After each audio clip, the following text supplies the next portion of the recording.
The ocean is black before dawn, silent except for the wind cutting across steel and the low mechanical hum of a nuclear reactor buried deep beneath armored decks.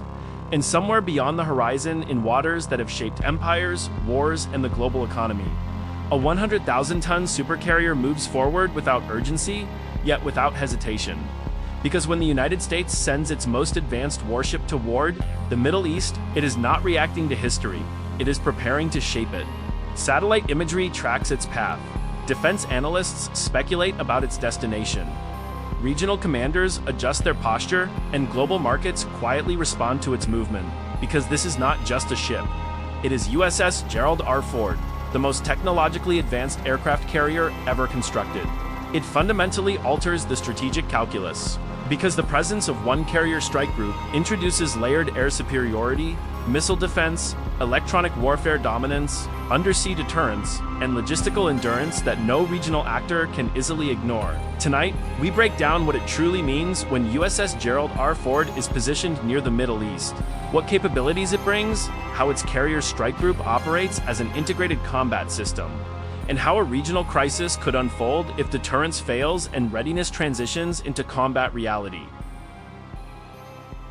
Why the Middle East matters. The Middle East remains one of the most strategically volatile regions on Earth, not simply because of historic rivalries or ideological divides, but because it sits at the crossroads of global energy infrastructure, maritime chokepoints, and overlapping spheres of influence between regional powers and global superpowers.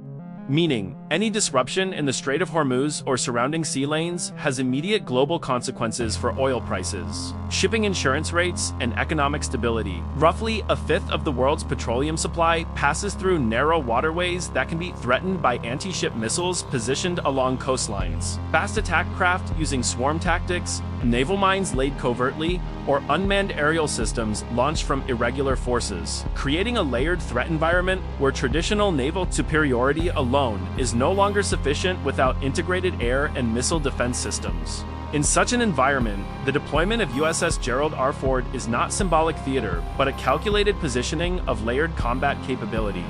Because a single Ford-class carrier can sustain hundreds of sorties per day under surge conditions, maintain persistent intelligence, surveillance, and reconnaissance coverage, and coordinate joint operations with regional allies without requiring fixed land bases that may be politically sensitive or vulnerable.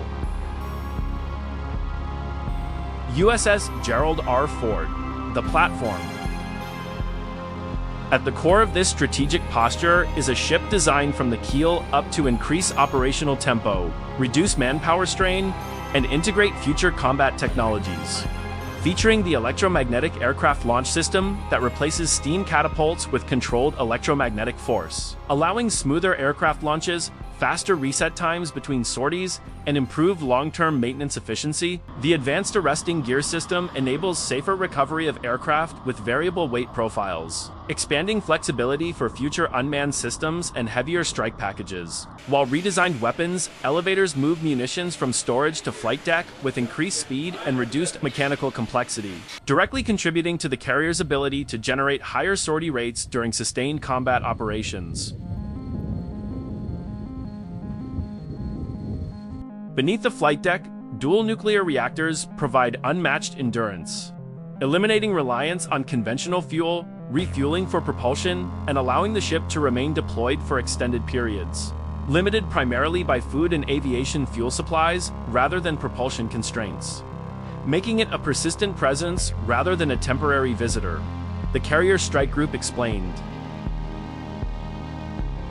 USS Gerald R. Ford never sails alone, because its true strength emerges when integrated into a carrier strike group, a formation typically composed of guided missile destroyers equipped with the Aegis combat system, sometimes a cruiser with expanded air defense command capabilities, at least one fast attack submarine operating undetected beneath the surface, and replenishment ships that maintain supply chains across thousands of nautical miles.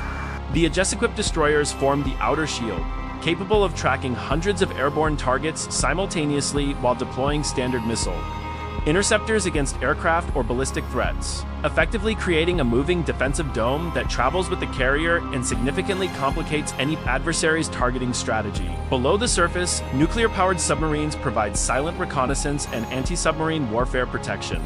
ensuring hostile submarines cannot approach undetected, while also possessing land attack cruise missile capability that expands strike options beyond the air wing alone. In the air, E-2D Hawkeye aircraft extend radar coverage far beyond the horizon, acting as airborne command nodes that coordinate fighter patrols, monitor missile launches, and manage complex airspace deconfliction in real time, effectively turning the carrier strike group into a floating integrated battle network, rather than a collection of independent ships. A realistic conflict scenario. Imagine a sudden escalation in which commercial shipping vessels report harassment near a strategic choke point, followed by intelligence indicating anti-ship missile batteries placed along a contested coastline and increased drone activity launched from irregular maritime platforms, creating a multi-layered threat environment designed to test response thresholds without triggering immediate full-scale war. In this scenario, USS Gerald R increases combat air patrol rotations, deploying FA-18 Super Hornets to establish visible air dominance while EA-18G Growlers conduct electronic surveillance and jamming operations to disrupt targeting radars and communication networks, creating uncertainty within hostile command structures. Simultaneously, destroyers reposition to optimize radar coverage arcs, submarines maneuver into shadow positions to monitor underwater traffic, and reconnaissance assets feed continuous data into the strike group's command center, where threat matrices are updated in real time and rules of engagement are adjusted based on escalation patterns. If a hostile missile launch is detected, layered defense protocols activate within seconds. Airborne early warning aircraft confirm trajectory data. Aegis destroyers calculate intercept solutions, and standard missiles launch vertically from deck cells to neutralize incoming threats before they approach critical distance, while fighter aircraft trace launch origins for potential suppression strikes. Should escalation continue and authorization be granted, coordinated strike packages launch from the carrier deck in rapid succession, combining precision-guided munitions, electronic warfare support, and airborne refueling to dismantle missile sites, drone launch facilities, and command nodes with minimal collateral damage, demonstrating calibrated force designed to restore deterrence rather than trigger uncontrolled escalation.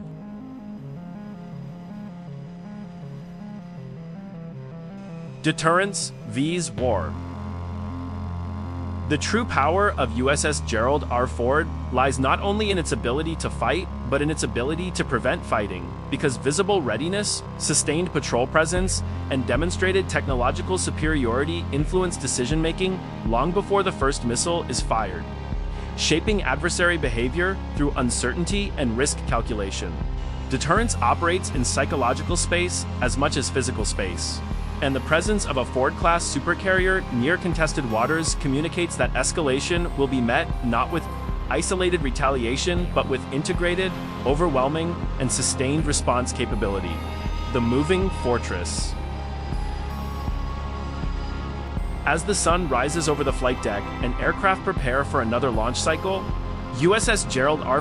continues forward, not necessarily toward war, but toward readiness, toward presence, toward a role that blends diplomacy, deterrence, and if required, decisive force. Embodying a doctrine that understands power projection not as aggression, but as stability through capability.